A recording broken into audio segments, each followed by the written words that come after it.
You know how sometimes you get into a conversation with someone who absolutely changes how you see the world?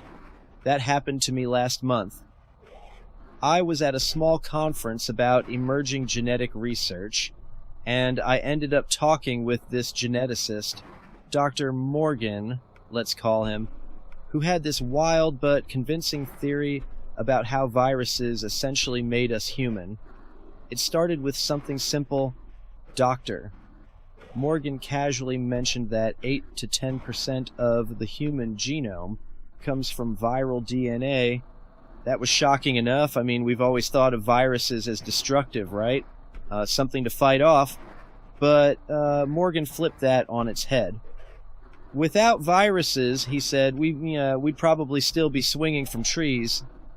Naturally, I asked him to elaborate. He explained that the human genome is littered with remnants of ancient viruses called Endogenous Retroviruses, ERVs. These are viruses that infected our ancestors millions of years ago, inserted their genetic material into the DNA of reproductive cells, and over generations became a permanent part of our genetic code. These viral stowaways aren't just junk DNA, Morgan said. They've been instrumental in shaping what makes us human.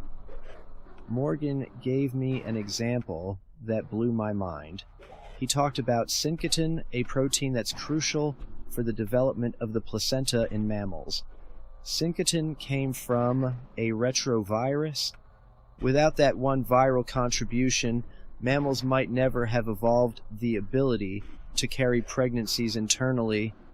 You and I are here, Morgan said, because a virus gave us the tools to develop live birth. It's like evolution outsourced part of the job to an external programmer.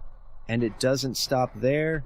He mentioned the Arcgene, which is critical for neural communication, learning, and memory. It turns out that Arc has a viral origin too. It functions almost like a tiny delivery system, packaging RNA and sending it between neurons. Morgan described it as a communication protocol for the brain, something that allowed humans to develop complex thought and memory. The more we talked, the more I started to see how deeply viruses are intertwined with our evolution, especially our brains.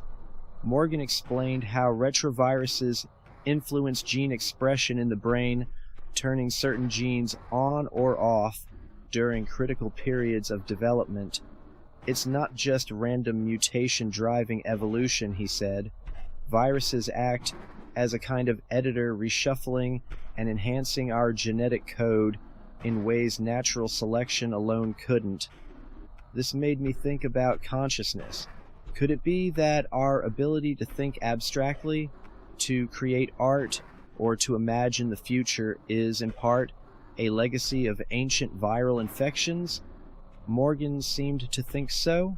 He speculated that the integration of viral DNA into our genome added complexity and adaptability, allowing us to develop traits like empathy, language, and higher reasoning. We got into the role of viruses in DNA mutation.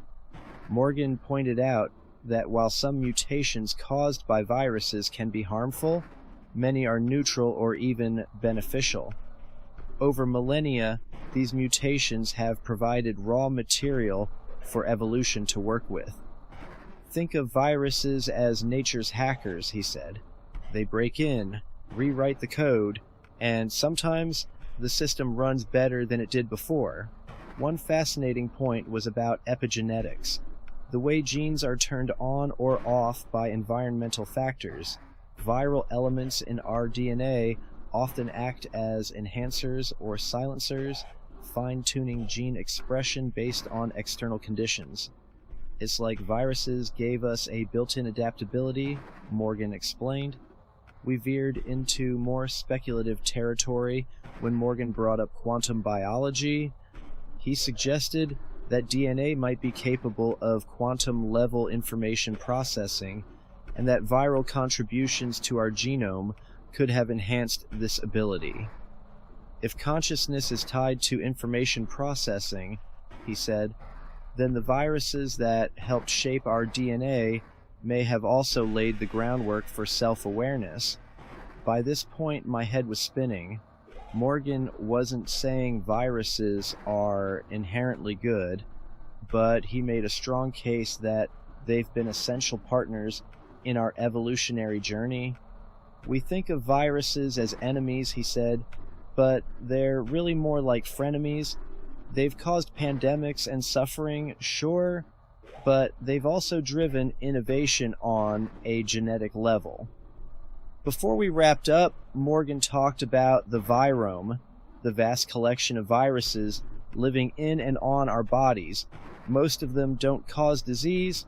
Instead, they interact with our microbiome in complex ways, influencing everything from digestion to immune function. We're not just shaped by viruses from the past, he said. We're still evolving with them today. When I asked him what this means for the future, Morgan had a lot to say. Understanding how viruses have shaped us could lead to breakthroughs in genetic engineering and medicine. For example, tools like CRISPR, which allows scientists to edit genes, are based on mechanisms bacteria evolved to defend against viruses. But he also issued a warning. If we tamper too much with the viral elements in our genome, he said, we could disrupt systems we don't fully understand.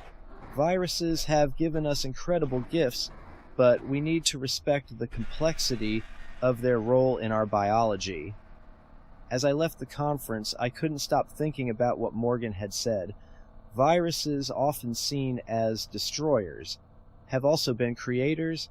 They've written themselves into our DNA, shaping who we are and who we might become. Maybe, just maybe, the next time we think about the forces that make us human, we should give a little credit to these invisible architects of evolution.